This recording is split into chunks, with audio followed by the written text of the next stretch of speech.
Hello and welcome to Nerdarchy. For nerds, by nerds. I'm Nerdarchist Dave, and today I'm joined by Innkeeper Vase Odin. How are you doing today? Hey Dave, hey everyone.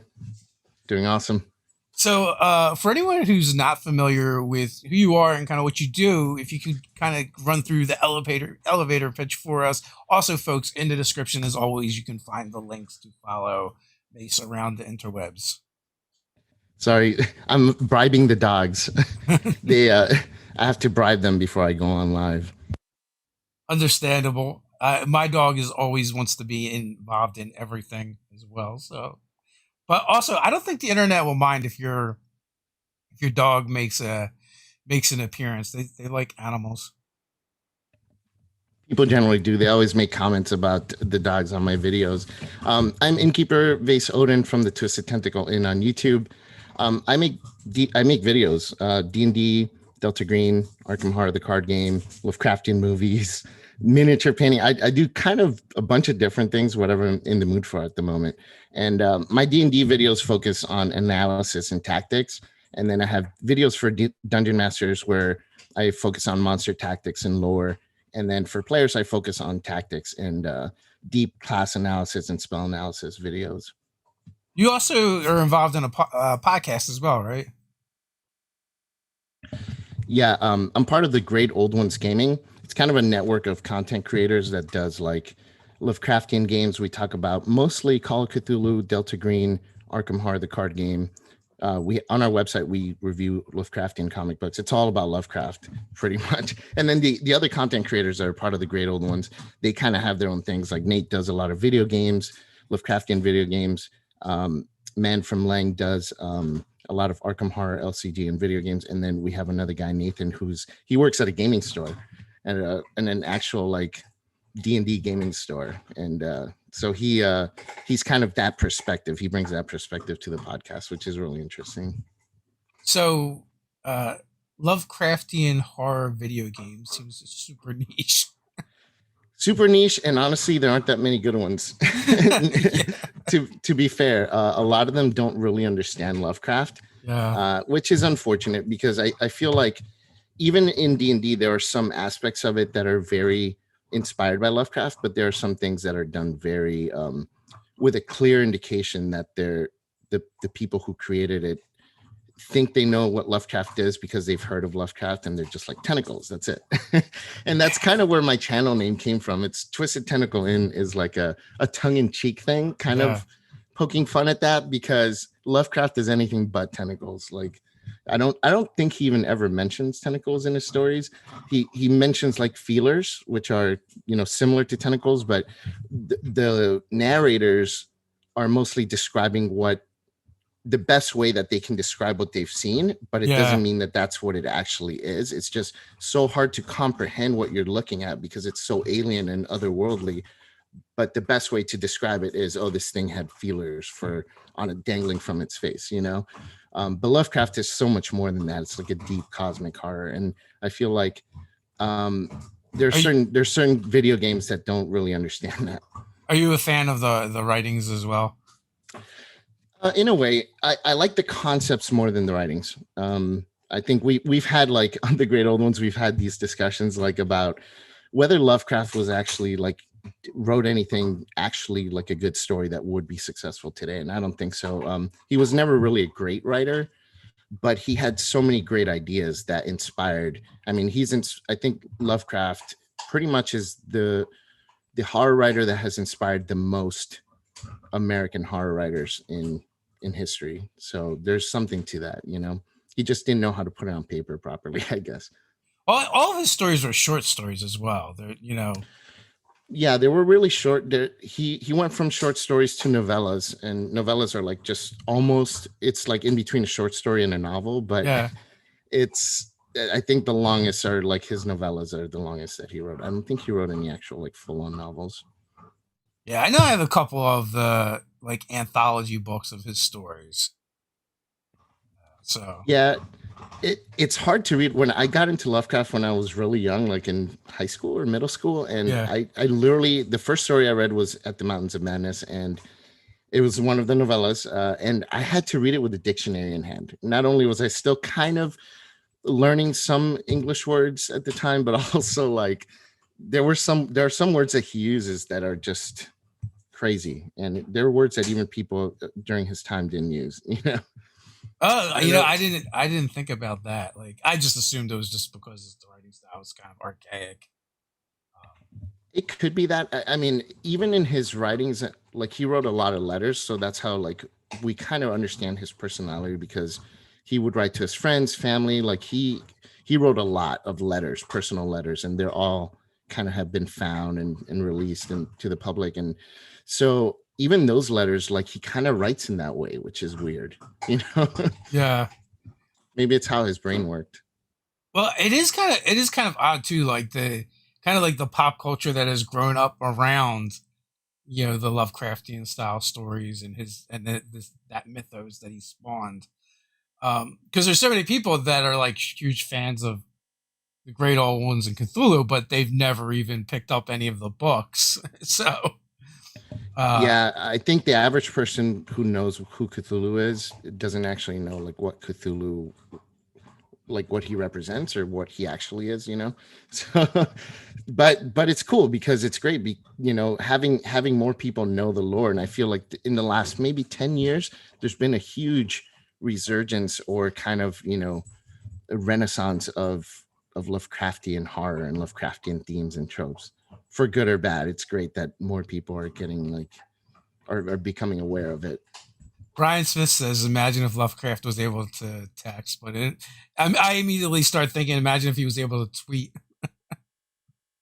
Oh man, he'd have like the most He would be the the Donald Trump longest of tweets that horror. say nothing. He really, like when he would write, he had sentences that like said nothing but were so long. Like everything is just undescribable and unfathomable and things Yeah, like that. so many ways to say. There's no way to describe this. Yeah, exactly. Yeah, that's hilarious. So, how did you get started as a content creator on YouTube? What inspired you to take the plunge? You've been So at it for a while. I've been at it for this month is my 4 year YouTube anniversary, and I'm doing like this big event. It's funny that you guys reached out to have me on because it kind of just worked because I'm doing some like um collaborations and stuff this month for the 4 year anniversary. I'm doing a lot of giveaways.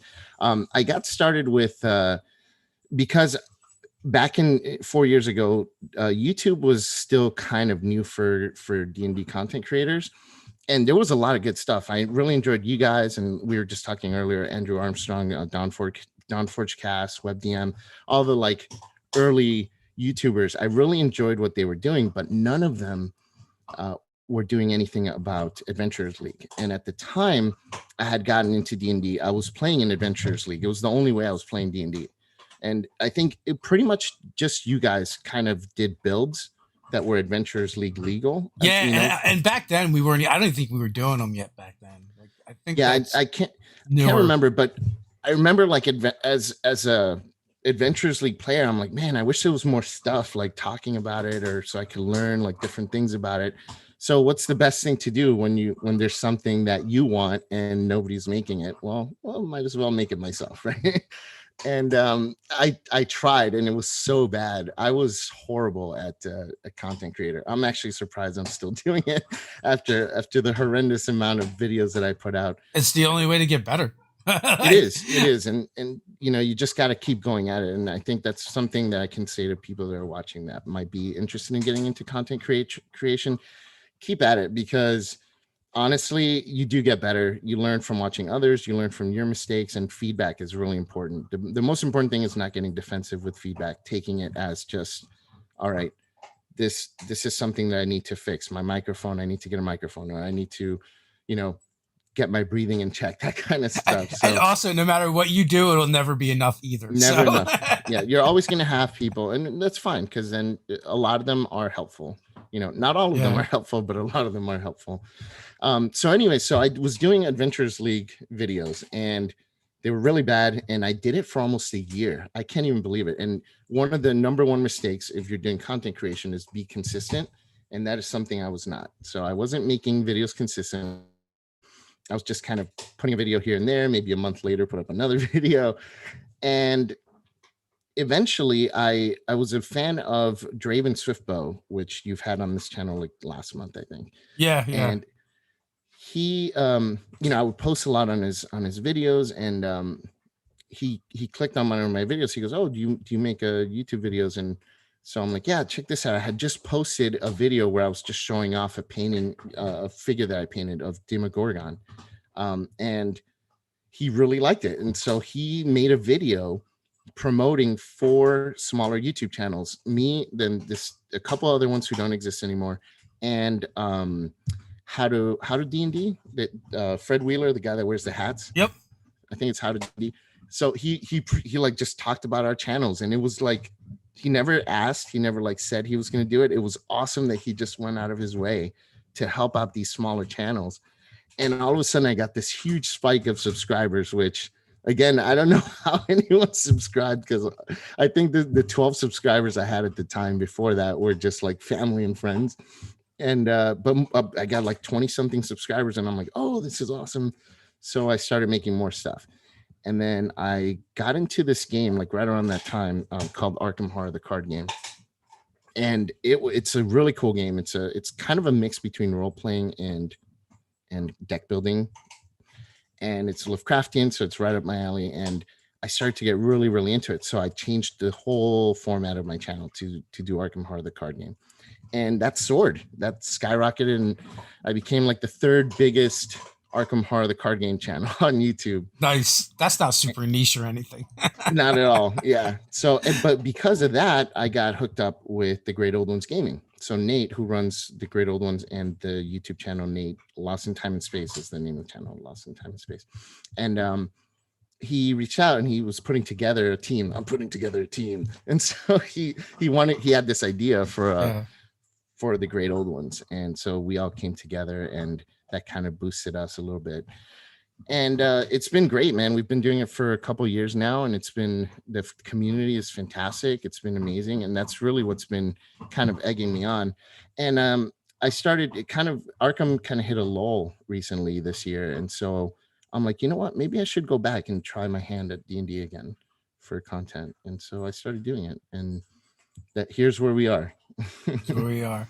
Yeah, I mean, it's tough to like the RPG space on YouTube, because like we found, even though we play other role playing games, we don't talk about them that often, and less so more recently, because it's just like there's just less people that are interested in those topics.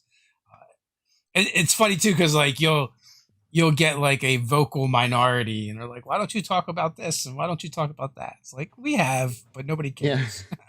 Yeah. And it seems like, oh man, if I make a video about this, like if you're new, you would take that and you'd be like, oh, this is what I should be doing videos on because everybody wants it. But no, it's like you said, it's 3 guys. Yeah. It seems like it's a lot, but it's just a minority that's very vocal about what they want. Yeah.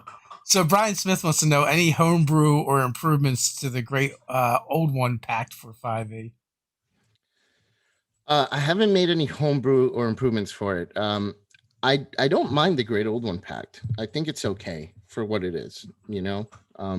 Warlock is an interesting class because it's more of it's more ingrained into the roleplay aspect and like your character's background than any other class really. The others are so open. You can kind of get away with, I make a fighter, I used to be a guard, and then that's it, right? But a warlock, especially a Great Old One warlock, you can't just say that.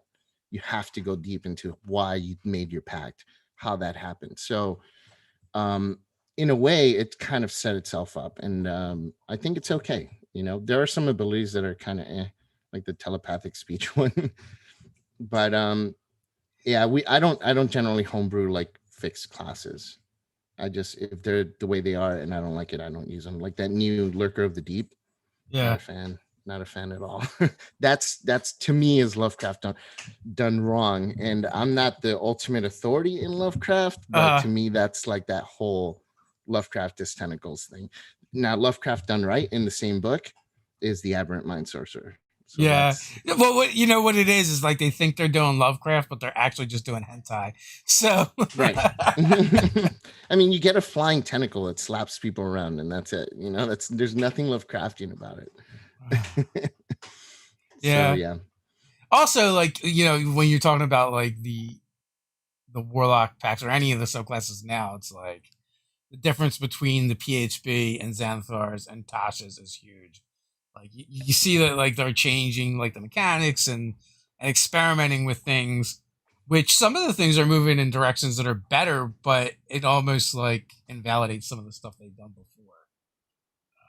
I agree with you. It's unfortunate. I mean, it's good that they're making changes for the better in general. There are some things in Tasha's I don't care for, but overall, I think it's really good.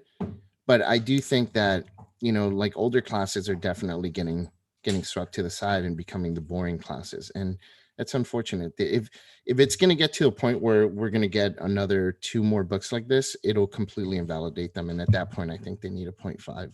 Yeah, no one's going to use those anymore.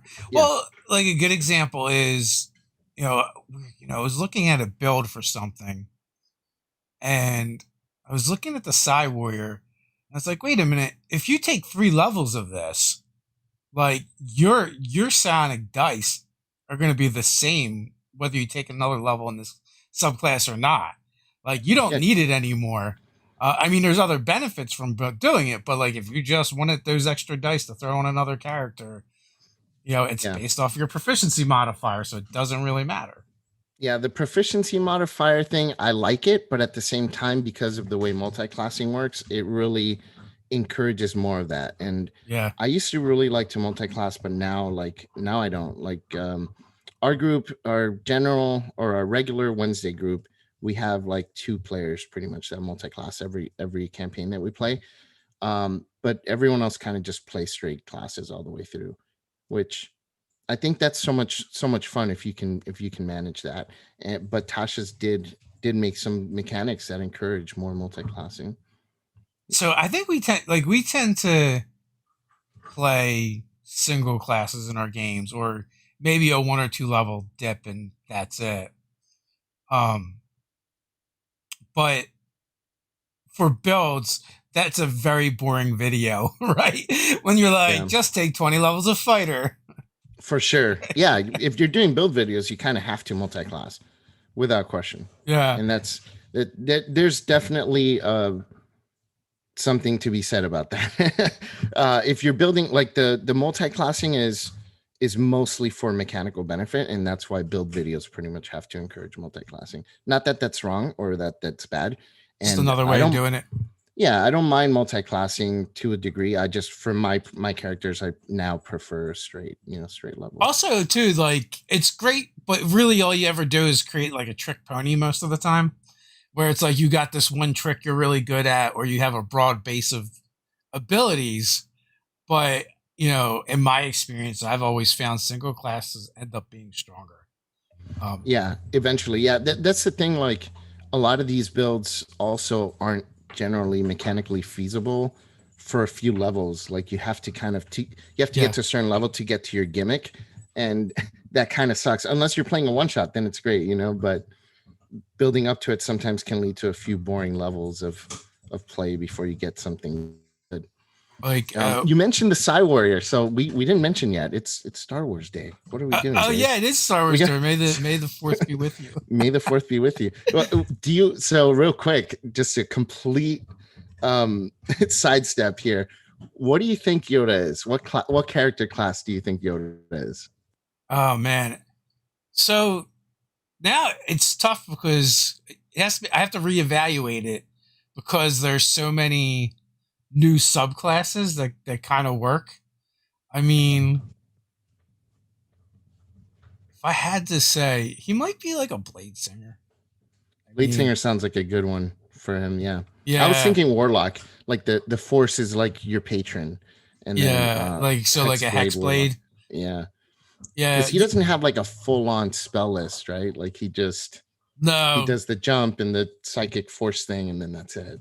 I mean now they're the side where like pretty much covers all of that. All of that. Yeah. like everything they do makes you look like a Jedi. You can throw things around with your mind. You can throw people around with your mind. You can fly through the air. Yeah, like So what do you think about those classes? The ones that are like really superhero-y or really it's anime. definitely different, right? It's different than the the D&D I started with, right? Where like it like really was like those characters seemed more like normal people thrust into extraordinary circumstances. Where now it definitely feels like you're already a hero when you Yeah. start out. Like the abilities and powers that you have are so much beyond what normal people can do. And then like that's at first level.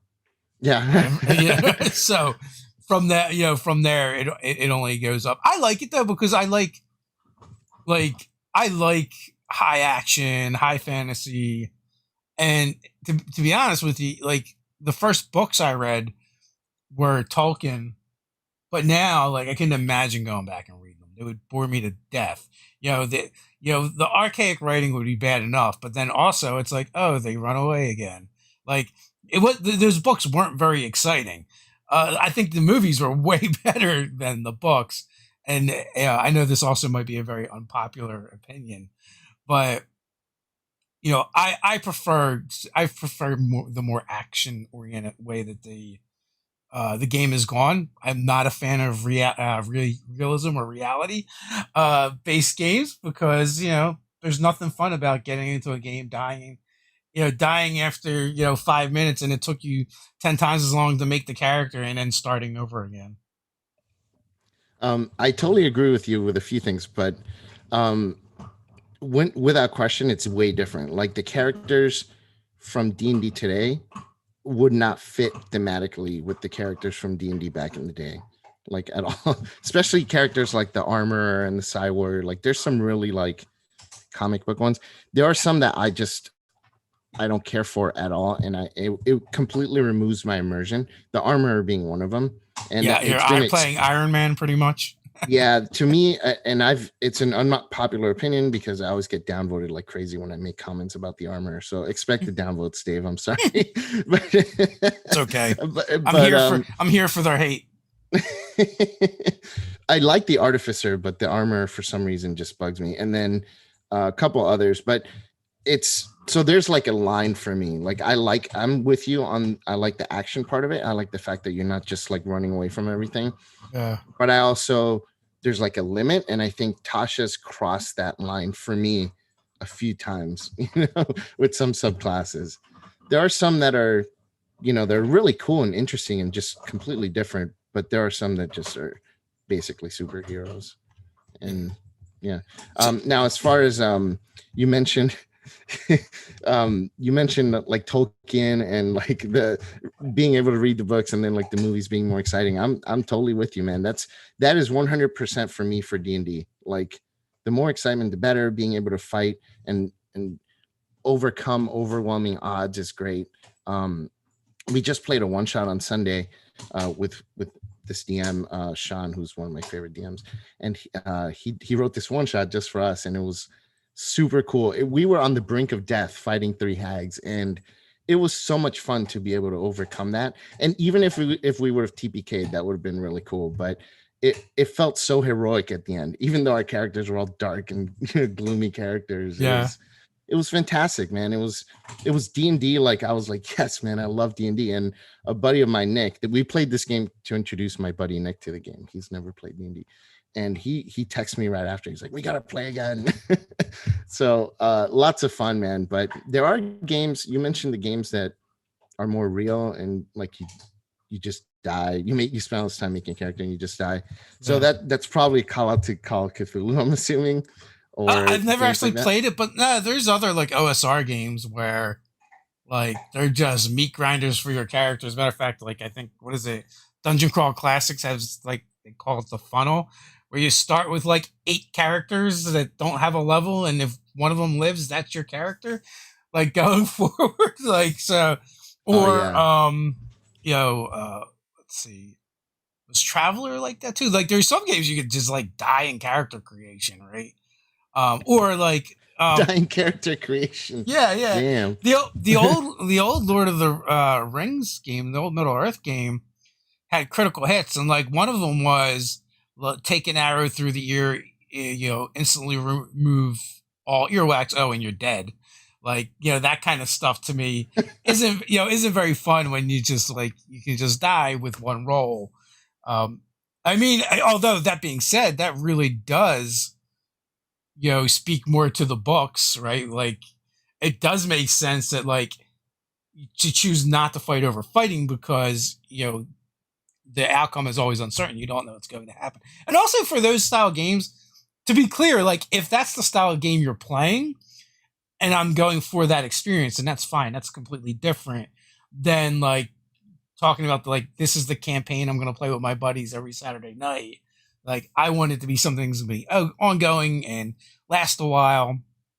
Of course, like you do need like the at least the threat of character death and things like that in the game to make the rewards to make it more rewarding. But also like I don't want it to be like skewed in the favor of you're not going to make it through the session or one bad roll is going to decide your fate for the night. You're onto something with that because the session that I was just talking about where we like won by just a hair, it was because we did some additional tactics that helped us eke out the win. I think with games like you mentioned, the OSR ones where one hit and you're dead, if you succeed against overwhelming odds, to me, I wouldn't feel as heroic. I'd feel like we got lucky because we got a good roll, whereas a challenge with the new version of D&D, it's like it was challenging. It was an overwhelming challenge, but we succeeded because we worked together as a team and overcame it. It's a slight difference, but it's a big difference in the grand scheme of things in how you're going to feel at the end. Because if you just succeeded because that die didn't kill your character, you didn't roll enough to kill your character, then that still feels like unearned to me. Yeah. Whereas, it's like these hags cast a fireball on us and paralyzed one guy and like controlled another guy. And we still somehow made it happen because, one guy used his zombies to grapple another guy and throw him down a cliff. Like it was awesome. The tactics that we used helped us eke out the win, and that felt earned. So big difference.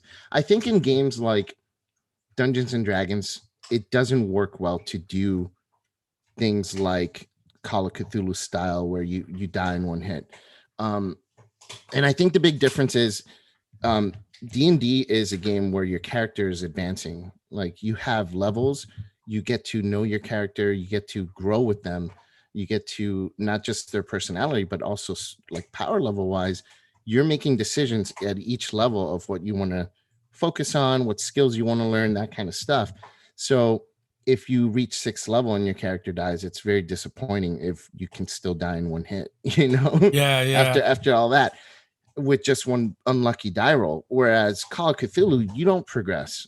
Like your only progression when you succeed in something is you regain a little bit of your sanity back. And that's it. Like you don't really get better at anything, maybe just a little bit, but it's not like D&D where you get noticeable increases. And so I think that's also why that kind of insta death stuff doesn't work as well for D&D.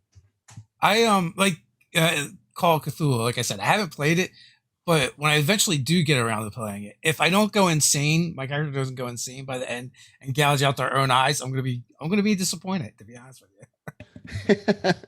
I think Call of Cthulhu does Lovecraft pretty well. I prefer Delta Green for a Lovecraftian horror game. Have you heard of Delta Green at all? I've heard of it, but I have not played it. Great game. It was derived from Call of Cthulhu. Like initially, it was just a supplement for Call of Cthulhu, but it branched out into its own thing. So it still has very similar mechanics to Call of Cthulhu, but there are some major differences that really make a difference in terms of how the game plays. But Delta Green generally takes place in modern times.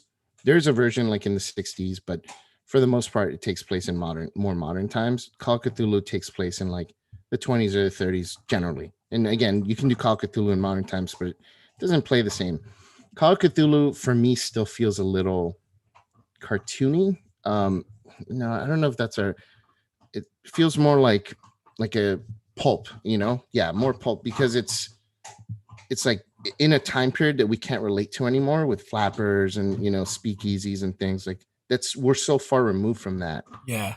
Just as almost as far removed, not time wise, but we're about as far removed from that lifestyle than we are from like D&D, medieval times and stuff. So I would say the difference is probably more people feel like they would know more about medieval times than they do, the 20s.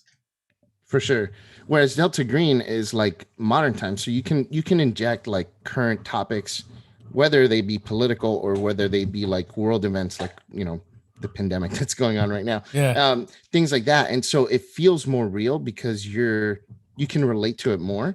And so for me, Delta Green, and in addition to the fact that the mechanics are, I think, a little bit more um, beneficial when trying to tell a Lovecraftian horror story versus Call of Cthulhu. Nothing against Call of Cthulhu. I have fun playing Call of Cthulhu. It's a great game. Nate usually runs our games from the great old ones, and he does a great job. That wasn't me coughing. That was my dog. Yeah.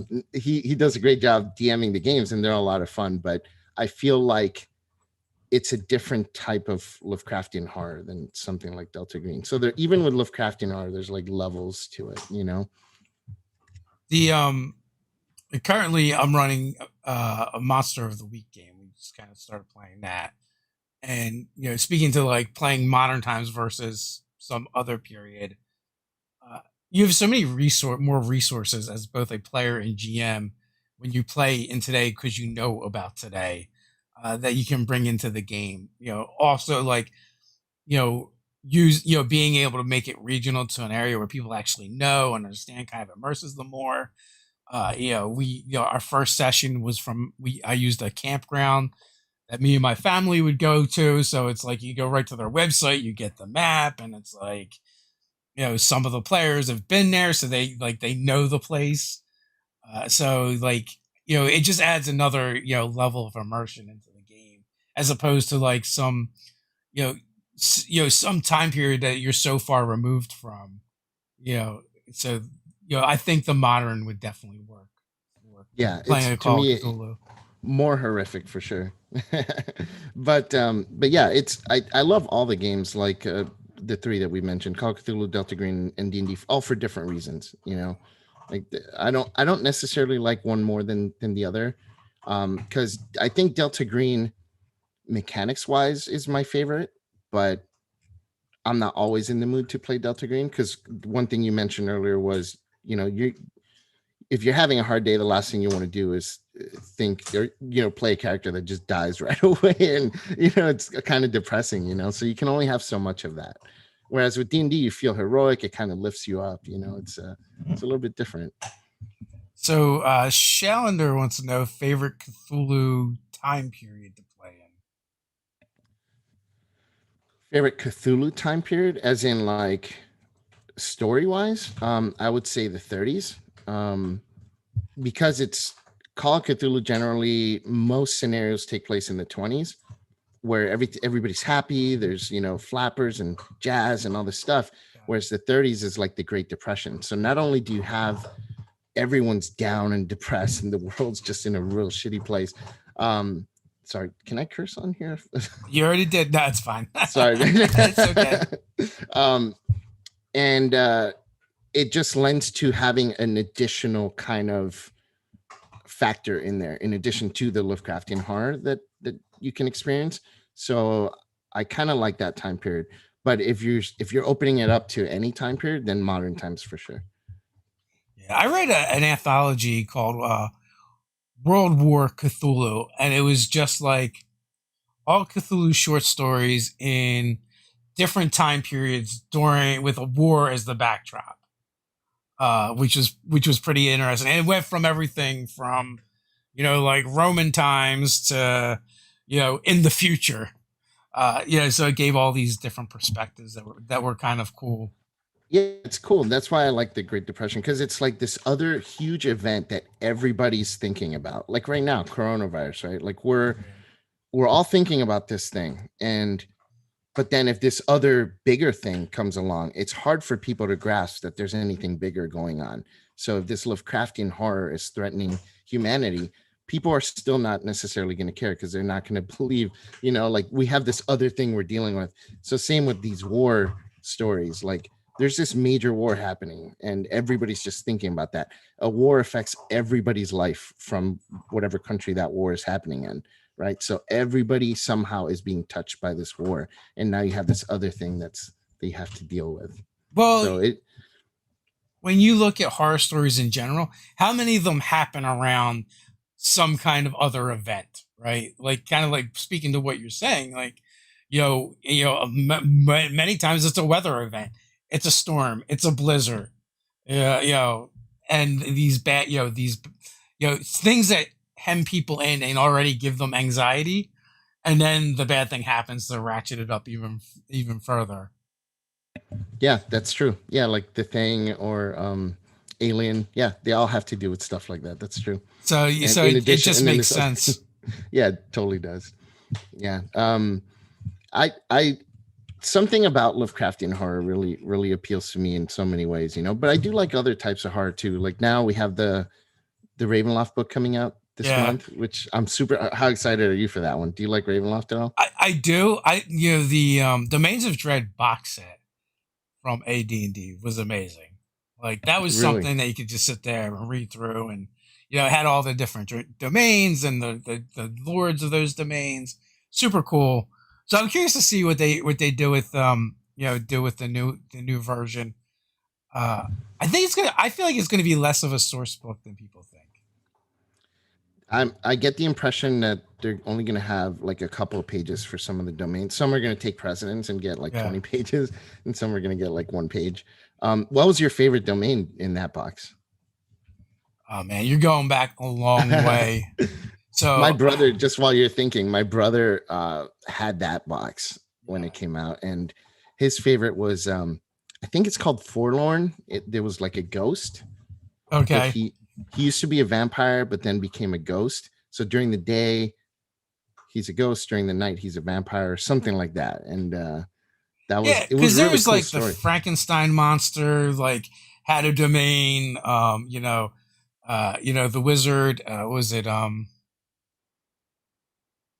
forget. I read the novel. It's like Strahd's like rival, Azeroth or something like that. Um. Uh. Not Lord Soth. No, he was a knight, right? No, Lord no, Soth. Lord Soth, and then like his domain was in there, but he wasn't. It was like ruled by like the Werebadger that was his lackey. Because like, The Were Badger ruled it. yeah, he took over because Lord Soth got kicked out of Ravenloft. Oh, he Which, went back to Dragonlance. yeah, yeah, like Oh, it I was. didn't know that. Oh yeah, so oh well, spoilers, but those books have been out a while. There's a two parts book series, Night of the Black Rose, and I forget what the other one I is read called. recently read Night of the Black Rose. It was really good. Well, And there's then a he book. meets Strahd there.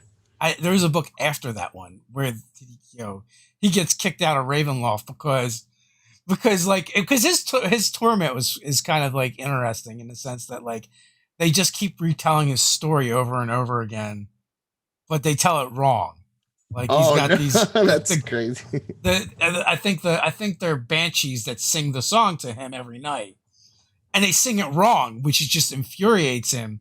And like, and the reason why Ravenloft kicks him out is because he's got absolutely no remorse or regret. Like, no matter what they do, he always does the wrong thing over and over again willingly. And but I think there was also some copyright things that caused him to get Oh. sucked back into As always, Dragonlance. business has to ruin it all, right? Yeah, but they did it like in the story. It was pretty cool the way that they did it.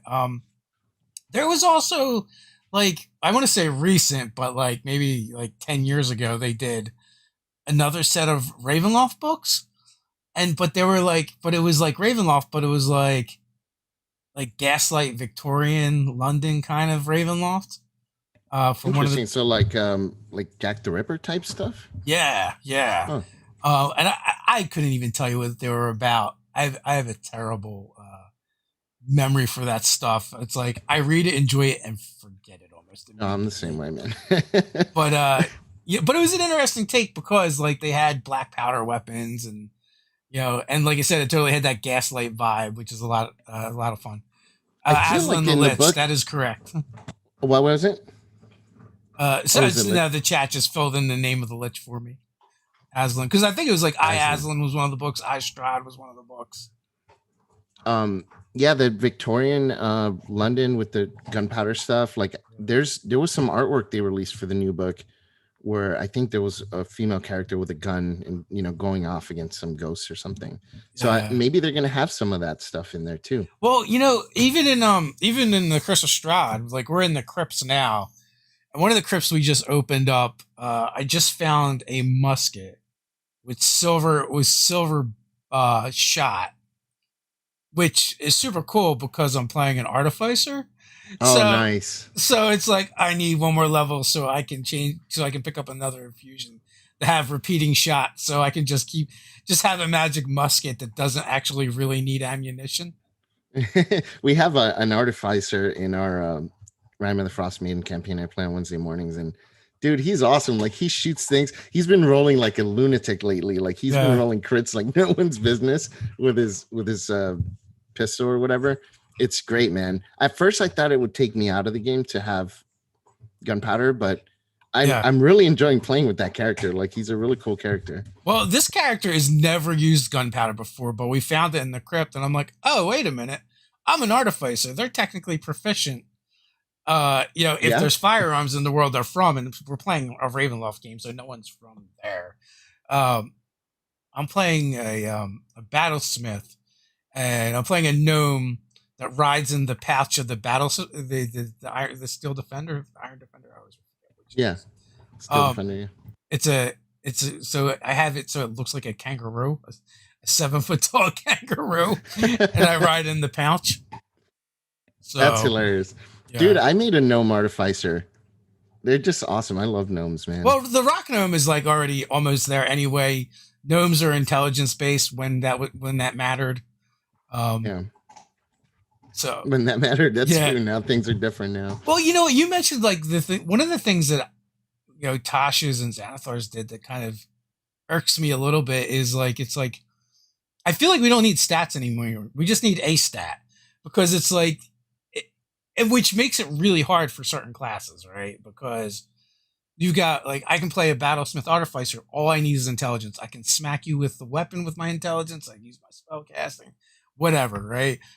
Yeah. And then there's like it seems like with each subclass they try to figure out how to make it so you only need one stat and you don't have to. It means the other stats don't mean as much. And I agree. Like you can't like design wise, it's honestly pretty bad design, I think. Because just feels lazy. it does. It really does. Like, all right, so you get an intelligence bonus to initiative, you get an intelligence bonus to your weapon attacks, and then you can use a reaction to use your intelligence bonus for your AC. So, like, what do you need anything else for? It's the Hexblade is very similar too in that way, where it's just charisma for everything. But then you got like the monk or the ranger, and they need like 3 stats to be viable as a character class.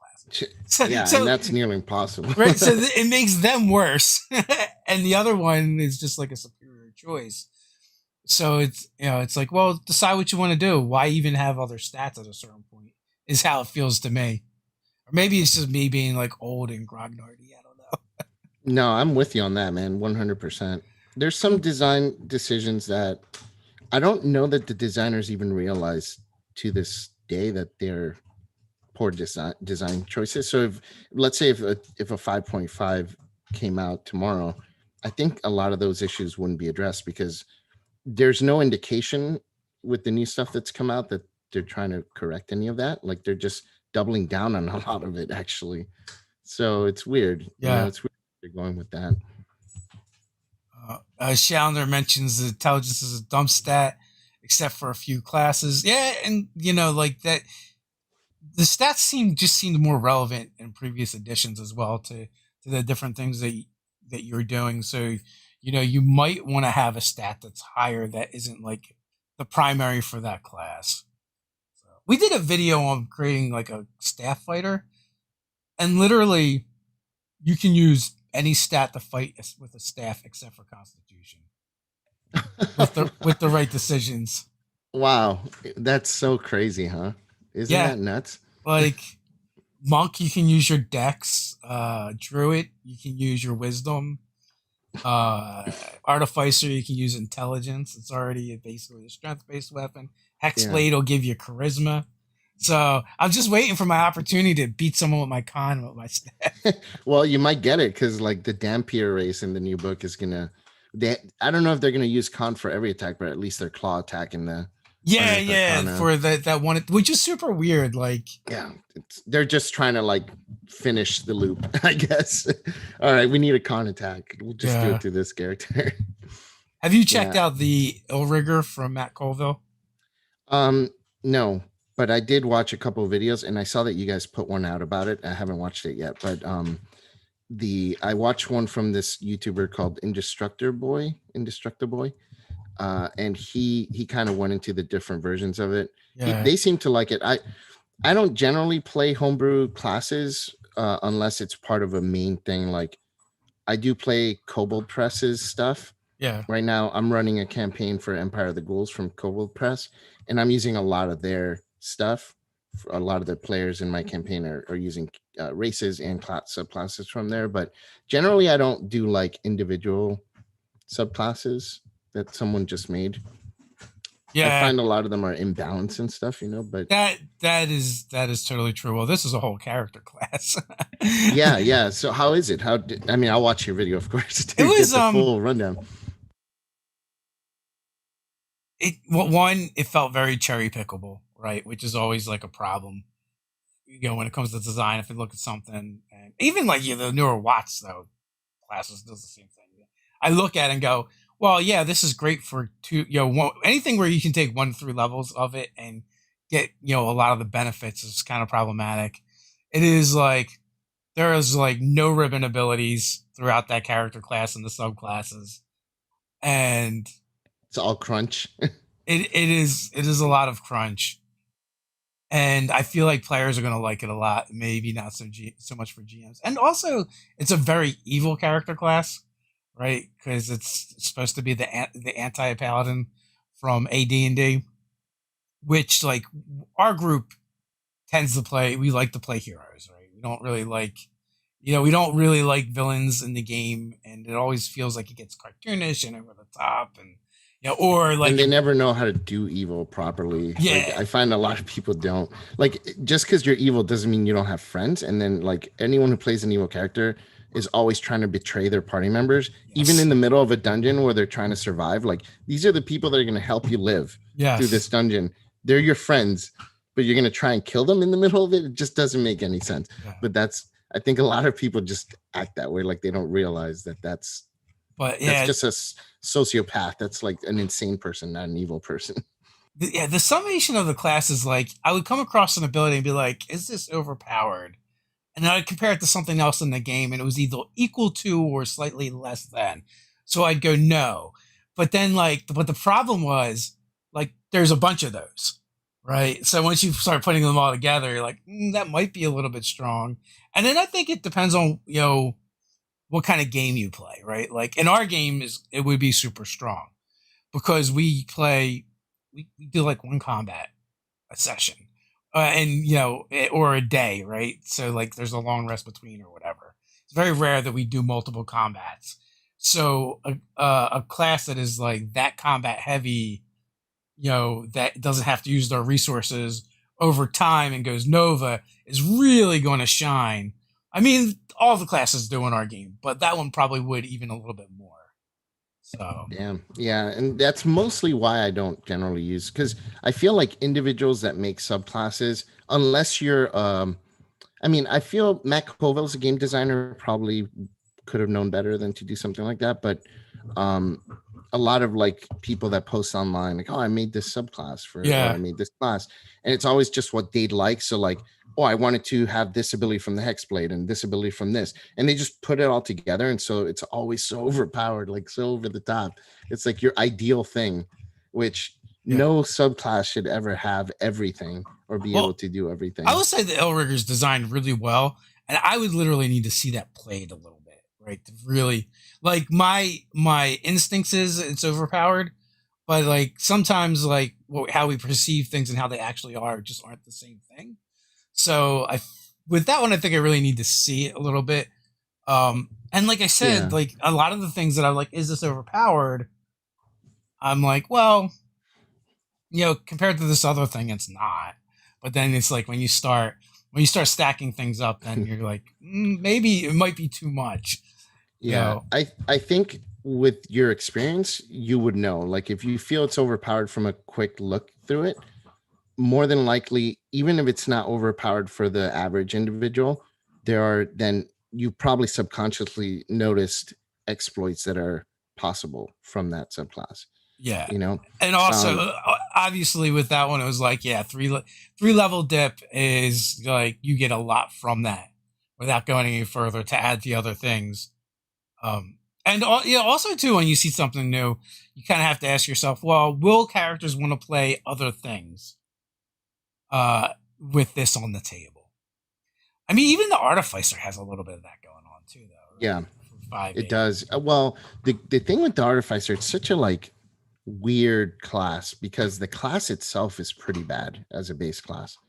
It's so dependent on its subclasses that like I think it's probably the most dependent on its subclasses of all the classes in the game because the base class really does. If you just take that base class and take any other base class, the Artificer does nothing because you need, if you're a battlesmith, that's when you get your intelligence modifier for attacks and damage. Yes. Right. That's where you get your steel defender. That's where you get all this other stuff. You get so much.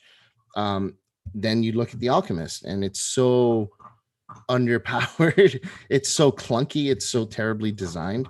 And it's because the Artificer is so dependent on those subclasses to be viable, and It's also a class that can do a lot, but like it's not going to do in a straight up fight. It's not going to do as what you're not going to do the same damage that like your rogue's doing or your fighter's doing. But you don't have the spell power to compete with the wizard, right? Like that's my problem with Gishes, right? Like I always get a lot of flack because I'm like, well, Gishes sound strong and you can do these tricks, but they're really not that powerful compared to whatever else you're playing. Like I play like I for 20 levels, I played a dwarven Eldritch Knight war wizard, right? I have 6 levels of fighter, 14 levels of wizard. And like I could never compete with the bard when it came to spell casting. And yeah, no way. The fighter always hit, the fighter and the rogue always hit harder. Like my gimmick, my trick was I was very tanky and I was hard to hit and hard to damage. But that being said, when I did get hit and when I did get damaged, it depleted most of my hit points because I had a lot of wizard hit points. And also, I probably just got crit because I did get hit. Oh, damn. Yeah, that makes sense. and like people kind of like forget about that because like they want to, like a lot of times I want to hold up the Blade Singer and they're like, it's so awesome and amazing. I'm like, yeah, but like you can do all these tricks and you have all these things to make you better at the thing you're not good at. And that's what the subclass does, is just making you better at the thing you suck at. And then most of the time you'll probably will avoid the damage. But when you don't avoid the damage, it's going to hurt a lot, because you just probably got critted by a really big monster for a lot of damage. Yeah. Oh, Dave, you're gonna get more thumbs down. You're definitely bashing gonna the Blade get thumbs Singer. down. But I agree with you. The Blade Singer, I rated it in the mid. I did a Wizards ranking video, and I rated the Blade Singer in the middle, and a lot of people disagreed. But I agree with you. It's trying to do too much, and it can't do everything. Like no subclass, no class can do everything good. Yeah. And if you're trying to spread thin, you're gonna be spread thin. And also, like, you can even make the argument of like, oh yeah, but you got hit by that crit, and you can do the thing that mitigates the damage, right, by using your spell slots. But it's like 5 hit points per level, right? Like I can reduce it by 40 by using my 8th level slot, or I could have just friggin' meteor swarmed. Yeah, exactly. For what is it, 40 die 6? Yeah, there's that ability is horrible, and I said that in my thing. Like, yeah, that probably got you a lot of hate too. Not too much on that specific, just in general downloads. People don't comment really on that, but it's funny when people are like, if you do this, and this, and this thing, it's so amazing. I'm like, it's like, yeah, in that one instance, but you're not just having that one situation happen every single session. It's not gonna be viable. So Northern Lights asked a question a while ago. Oh, Northern JP, Lights over at Arkham. Yeah, that's JP. He's one of the great old ones. Yeah, I see you. We got a few people from your crew hanging out with us today. Nice. I love the support. Would you think a Western time setting would work for a Lovecraftian setting? Oh, so one of the other Sounds great like a old lot of ones. fun to me. Yeah, Man from Lang, he's one of the other great old ones. He loves Western Cthulhu setting. I think it'd be really interesting. I do. I don't know that I've ever seen it. I'm trying to think, but I don't think I've ever seen it, and I think it would be really, really cool. But Um, like we have like there's Deadlands, and Deadlands has been a long time. I mean, it's a different type of horror, but it's still like Western horror. So I think that's a really cool combination, and I think it's cool in the sense that like one like that whole genre of Western is very evocative in and of itself. You do get that D&D crossover with that frontier style yeah, feel, and then but also like you have firearms and technology, but it's not so advanced that it can solve all your problems. right, right. It's cool because also in the Western, setting, there's no protections. Like there's no real government. Like there might be local sheriffs, but you're kind of on your own. You're Yeah. kind of having to fend for yourself already, and then being put in a situation where now you're dealing with these cosmic horrors. I think it's you're already kind of isolated, and that's just going to isolate you even more. So it's like doubling down on that feeling. It sounds really interesting. Well, again, that's like that whole isolation theme, like we talked about earlier, is where a lot of movies do it through like bad weather because you can't go anywhere, you're trapped. But yeah, like the environment can just do the same thing. Or like you brought up um, Carpenter's The thing. thing, where they're in Antarctica. Where are you gonna go? Where are you gonna go? Right? Yeah, and there are have you played Rime of the Frost Maiden yet? I have not. No. It's one of the games that I'm playing in right now as a player, and it's so good, man. They really did a great job. People say D&D and horror can't work. It can work. You just have to do it right. And that campaign has done it right. It's so good. They invoke a lot of the thing, like themes from the thing, like that, and Yeah. other like they've kind of mashed together a bunch of different horror tropes that's completely different from the Ravenloft type horror, but it's done so well. I What are your really takeaways from playing in that adventure so far as incorporating horror into D&D? my takeaways are keep things minimal and keep things out of the hands of the players. Like our DM Sean, he's been like describing things to us, but it's beyond us. Like there's nothing we can do about these things that we're witnessing, and that is huge because in D&D you're so used to solving every problem with combat or mechanics. Like try this experiment for D&D, and this is one thing that I think Call of Cthulhu and Delta Green do better. If you ask your players, if you present a problem to your players, the first thing they're going to do, they're going to look at their character sheet and look through all of their abilities and stats to find a solution through the mechanics. Whereas in those other games, the solution is found through your own like ideas. Like, okay, how am I going to get out of this situation? And character sheet is secondary. It's like, this is what I want to do. And then the DM says, okay, what is this skill at? You know what I mean? Whereas in D&D, they present the problem and you're like, okay, so I can do this ability and I can cast this spell. Maybe if I cast this spell, so different the approach, right? With Rime of the Frost Maiden and at least the way Sean's been running it, it's been like, spoiler alert, this happens early in the campaign. I don't know if it's in the book or not, but um, we look in the distance and there's like this curse on the land, and we look in the distance and there's this thing flying overhead, and it's really creepy, and it's like releasing this magical energy, and we're just standing like in the tundra far away and just watching this happen, and there's nothing we can do. And like that kind of thing like just made chills run down my spine, and that's how we ended one session. And that's the kind of horror that it's like you just can't do anything. You're superheroes, you're D&D players, you're D&D characters, Yeah. but if you take away the ability to or take away the urge to look at your character sheet to solve something and just describe and just take it far enough away, separate the players from what's happening, and then there's the horror just kind of presents itself. Yeah, It's great. you have to put things out of their reach because in D&D it's like it's a game about killing the monsters. Yeah, When yeah. once so some people may be familiar with the channel Counter Monkey. I mean, wow hasn't made videos in forever, but it's like if you like one of his sayings was like if you stat it, they'll kill it, right? And Yeah. that's the problem. That's at its core, at its essence, is the problem with D&D. Like I Yeah. ran an encounter where they had, it's just past dark. They had set up their camp. There was a fire, and had them attacked by a monster. Um, but in the meantime, there was another monster in the forest firing into their camp, right? And because they can only see out to their dark vision, and no one thought to put out the fire to the campfire, like they could keep attacking them because they were lit in the area where they were, right? But like literally, unless you do things like that, it is so hard to challenge your players in that sense of that like impending dread of like, what are we going to do? And like even like in D&D, there's virtually like no fear of the dark because Yeah. it's like there's like three races that can't see in the dark.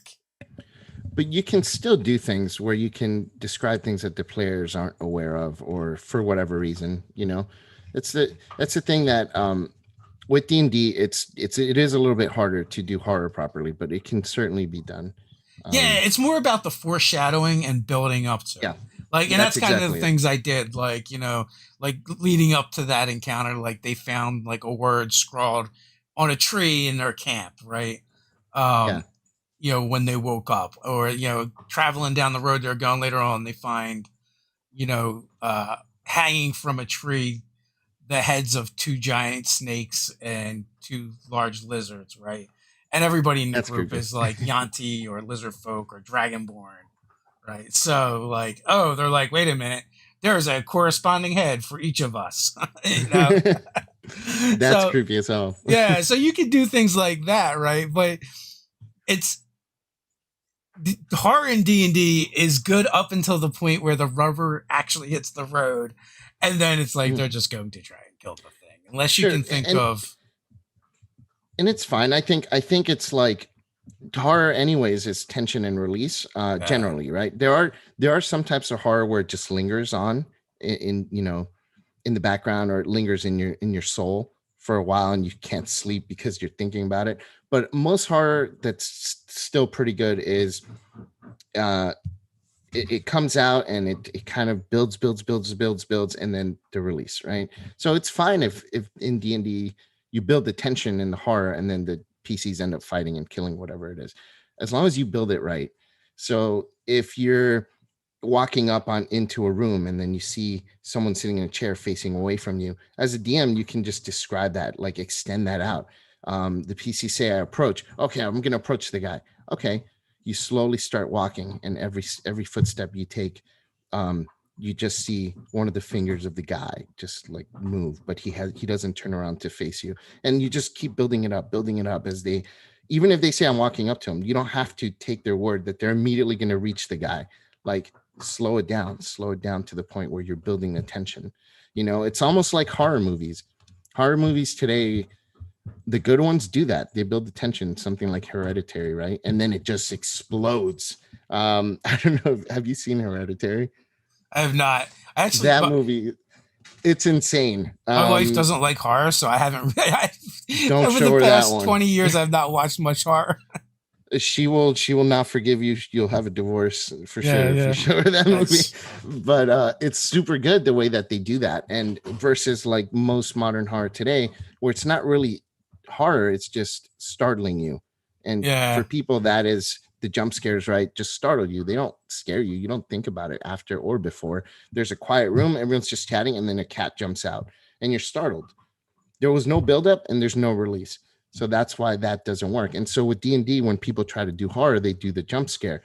Cthulhu jumps out, and then you're supposed to be scared of Cthulhu jumping out, But they're But that's like, I draw my sword. I attack it. Yeah. Or the lady standing there, and then all of a sudden she turns ghostly and jumps at you. I swing my sword. I roll initiative. Like that's just the equivalent of the jump scare.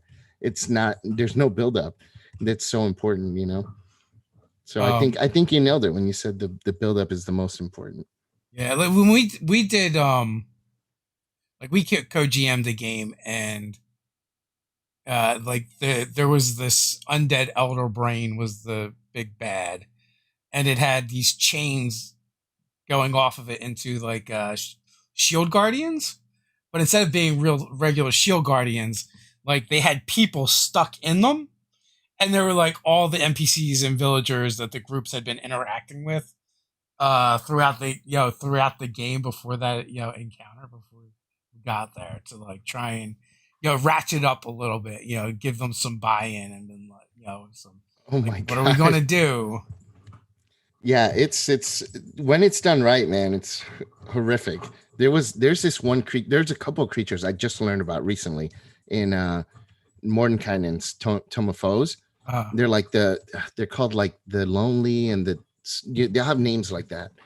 And man, those things are creepy, man. If you read the descriptions and what they do, if played properly, just like your elder brain with the townsfolk in the armors, it's almost like that. Like just they invoke so much of that feel for me. I think those are also hard done right, the like I mean, a lot of the 5e monsters are like that. Like 5e did a really great job of going back and redoing the lore for a lot of their monsters that used to be like the crazy wizard did it, right? So and now they like get this in-depth backgrounds, um, or or even like drilling down a little bit deeper. Like the nightmare is one of my favorites. I love the nightmare. Yeah, it's like it's a cool monster, and then you look at, well, what does it take to like make a nightmare? And like I ran a Halloween themed adventure around that. It was a monster ball, a vampire ball, essentially, where like the entertainment for the night was they had a Pegasus that they were going to torture to death and create a nightmare out of. Right. So like Damn. the players had to like infiltrate the ball and then figure out what's going on, and then they find when they get there they're like, oh, like the thing that they thought they were there for what was bad, but then like they realize like this just side thing that they're doing for fun is this Pegasus that's like chained up in the center of the room, and people would occasionally go up and cut it or pluck one of the feathers from the wings, and Damn. throughout the evening, and then so like they got to try and figure out like how to stop that in addition to whatever their other mission was. That's great. That sounds creepy as hell too. Yeah, that was a lot of fun because all the characters were playing classic movie monster inspired characters, like Cool. like the Invisible Woman, the Wolfman, Dr. Jekyll and Mr. Hyde. So the premise was their patron needed to hire monsters to deal with monsters to infiltrate this ball. That's awesome. Yeah, it's fifth edition has done a, like you said, a good job with the monsters for sure. I really I like the because D&D has always been influenced by not just fantasy but horror and different types of it too. Like with Ravenloft, you have your gothic horror and Victorian horror, and then you have your Lovecraftian horror. But yeah, I think like with the new lore, some people didn't care for some of it, especially with Volo's Guide. Like a lot of new lore was released with that Yeah. for the Mind Flayers and the Beholders. I really like all of it. All of it's really Lovecraft inspired too. Yeah, well, Um, it's so much better, right? Like it's just yeah, better writing. yeah. Um, and To have an intricate story for a creature is awesome. I mean, in all fairness to the original designers, it's like they were creating stuff whole cloth mostly, right? They didn't have 50 years to draw of experience to draw upon and be like, okay, what can we do? How can we do this better? And how has this been used in my game? And then come back and kind of like fine tune everything. So Yeah, and I love that they like just take bits and pieces. Like, do you know the story of the Yithians in Lovecraftian lore? I do not. No. Okay, so the Yithians are a race of beings. They're almost like insectoid type, but they're super intelligent, super advanced technology. They have this great library where they're accumulating lore, and they actually travel to different dimensions in time and stuff, and they can possess people's bodies, right? What they're doing is they're searching the universe for an answer, and they're accumulating the knowledge into their great library because their race does go extinct in the future, and they know it. Like somehow they travel to the future and learn that their race is going to go extinct. So they're trying to find a way to prevent it, and that's that combined with the elder things. So the elder things are from the at the Mountains of Madness. They enslaved the Shoggoths, who eventually and they created mankind. And so the Shoggoths revolted and killed all the elder things, right? So these stories were combined, and now they're part of the Mind Flayer lore. So the Mind Flayers, same thing. They're super highly advanced, uh, technologically advanced, and intellectually advanced beings that travel to different dimensions, and they had enslaved, the what are those people? The yellow people called? Yep. The Gith. And then the Gith revolted and nearly killed them all, nearly obliterated their race, and they're still trying to obliterate them. So now the Mind Flayers are flying to different dimensions to try and find a way to save their race, because they will be eventually extinguished from existence by the Gith. So it's that same lore transferred to D&D, but it's done in such a cool way, because we get such a cool creature with the Mind Flayer. It's completely different than the Yithians, but it's kind of a similar story and inspired by it, which is Yeah. awesome. Well, it's also it's like, not just like tentacles in your face and now yeah, they're Lovecraftian. it's also like great design in the sense, like from the Yithian thing is like, oh, they do this horrible thing because it's not nice to possess other people without consent. Yeah. Right. But then you're like, Yep. oh, they're doing it because they don't want their race to go extinct. So Exactly. like they have the right motivation, but what they do is wrong. So, it makes it more complex and more Yeah, interesting. and I love that. I love complex villains that aren't just I'm going to take over the world. And I do think the new edition, I think 5th edition, with a lot of their like written like book adventures, have been able to do that, to make a more complex villain for PCs to go up against. So it's not just all right, it's time to kill him because he's just pure evil. So having some complexity, adding some complexity adds to the role play value, and just the storytelling too. So we are about 12 minutes past the hour. Oh yeah, It's time flies, man. it does. It's time to wrap things up. Thanks for coming on. I really appreciate it. Final thoughts before we head on out? Thank you so much for having me on. I'm always been a big fan of you guys, and I appreciate everyone coming to hang out and supporting the channel and everything. So thank you guys. Just a big thank you for 4 great years so far, and more to come. Awesome. Looking forward to chatting with you in the future. As always, folks, links are in the description. Go check out the Twisted Tentacle Inn. And until next time, stay nerdy.